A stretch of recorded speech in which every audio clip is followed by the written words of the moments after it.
Chris Godwin, how big of a free agency target is he going to be after not having a 1,000-yard season with his first season as Tom Brady as his quarterback? That was a very mixed up worded statement there.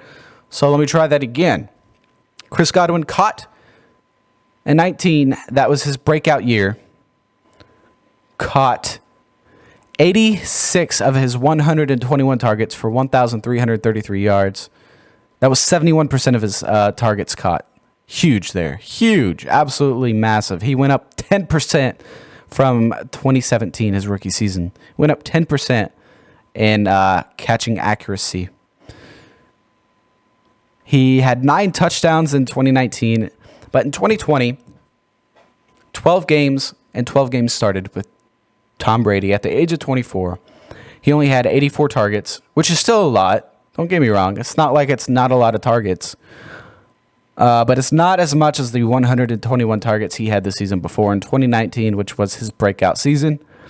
But last year with Tom Brady, he appeared in 12 games, but he started all 12 games that he appeared in.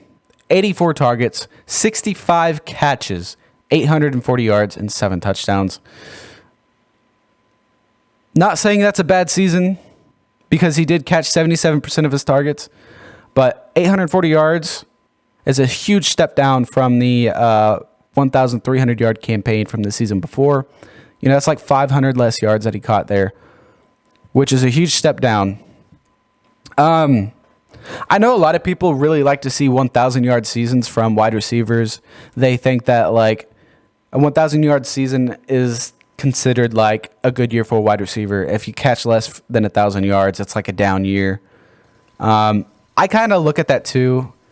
Like, 1,000 yards a season is good for a wide receiver. So I look for that 1,000-yard milestone.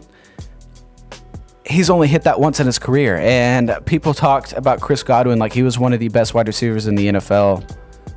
And I'm like, just looking at his 4 seasons in the NFL, 2019 was his best year, yeah, catching over 1,300 yards. But like even last year, they talked like he was one of the best wide receivers in the NFL. Like they really did. Like one of the most, fastest guys, shiftiest guys. I mean, like, there's a lot of hype around him. And I get that after coming off a 1,300-yard campaign, but I mean, one season, I got to have more than one season. I got to have at least 3 great years in a row for me to trust a player. I didn't trust Patrick Mahomes until after this 2020 season, because this was the 3rd season that Patrick Mahomes was like consistent and played above average. I mean, he's played elite football for all years that he started. So now I trust Patrick Mahomes moving forward. Chris Godwin had one great season, bounced back. He still had a good season last year, but it wasn't like a great, huge, amazing season. Do I trust Chris Godwin? Well, he caught 77% of his targets last year. I trust him to catch the ball. The issue is his durability, because he hasn't played in all 16 games since 2018. And the fact that the production be there? Will he decline even more from the 1,300-yard season? Going from that to 840 yards, will he catch for more than 840 yards in 2021?